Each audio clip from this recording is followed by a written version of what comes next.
If this doesn't convince you to get a gun for protection, I don't know what will. Starting in January, a new law will go into effect in Illinois called the Safety Act. Part of it eliminates cash bail for most offenses. Today, the Winnebago County State's Attorney says around 400 inmates at the county jail will be released. Under the new law, people arrested for many criminal cases, including battery, robbery, and vehicular homicide, cannot be detained no matter the severity of the crime. Unless there is evidence, they're a flight risk, and a judge can only detain someone for murder and armed robbery if there is a real and present threat to the safety of the community. People, you are on your own, especially if you live in a state where the leadership is more concerned about appealing to this incessant obsession about wokety wokeness. I'll be the first to say that cash bail systems in this country definitely need to be reworked, and I can understand doing this for nonviolent offenses. But under this law, crimes such as aggravated batteries, robberies, burglaries, hate crimes, aggravated DUIs, vehicular homicide, drug-induced homicides, all drug offenses, including delivery of fentanyl and trafficking cases, are not eligible for detention no matter the severity of the crime or the defendant's risk to a specific person or the community, unless people prove by clear and convincing evidence the person has a high likelihood of willful flight to avoid prosecution. What the f? They even had the audacity to call this the Safety Act. That's like inviting Lil Durk and NBA Youngboy to a gospel festival in Southside Chicago. There's nothing safe about this act. You just gave every criminal in Illinois a list of everything they can get away with. This is stupid. Keep in mind, this is the same Illinois that is ranked 8th in the nation for having the strictest gun control laws. They're literally passing gun control laws that they're not going to arrest criminals for, and then turn around and say, we need more gun laws to keep people safe from the criminals you're saying you're not going to arrest for breaking those gun laws. Why is anyone still voting for these people? They make policies like they're children.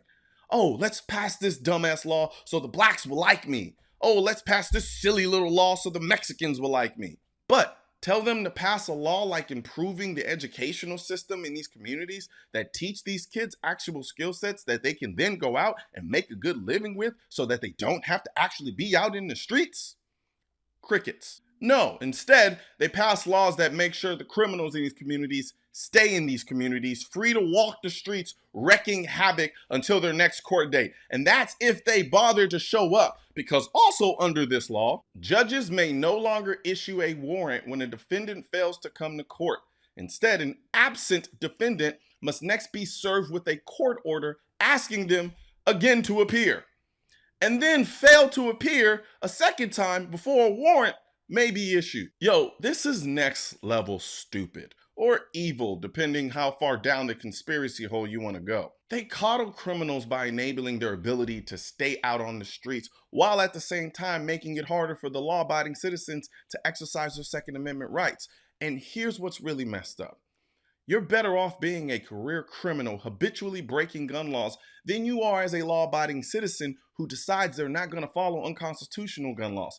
They'll let the career criminal go because wokeness, but they will prosecute the law-abiding citizen to the fullest extent of the law just to make an example out of them and scare every other law-abiding person from doing the same thing. You see, these wokety woke politicians use criminality to control the law-abiding. As long as the criminals don't attack the government, they're free to do what they want to the law-abiding citizens with little to no repercussion.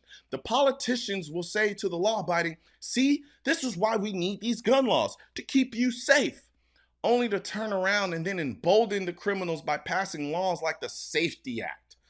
Then turn around and use the resulting violence to justify passing other gun control laws. Rinse, wash, and then repeat. This law is literally a bat symbol to criminals, telling them that they can do whatever they want and basically not go to jail. This is the same state where 55 people were shot and 11 killed in Chicago over the Labor Day weekend. Like I keep saying, this is not about safety, it's about control. I read an article about the 10 richest neighborhoods in Chicago, and the first paragraph literally says this: Chicago may have a bad reputation when it comes to crime, but no one can deny that it's got some great neighborhoods. Choose the right one, and you'll be blessed with all of the benefits of big city living with precious few of its downsides. The bad news, none of that comes for free.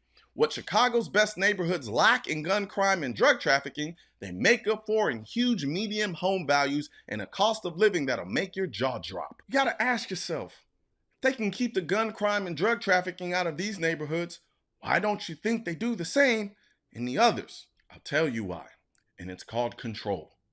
Rich people can pay for armed security, so they're not worried about gun laws and don't have to rely on the government for their safety. If the people in the middle and the bottom aren't relying on the government to keep them safe because they have their guns to keep them safe, there is no one for the government to rule over. So the government does everything in its power to make it hard for the law-abiding in the middle and the law-abiding on the bottom to exercise their Second Amendment rights.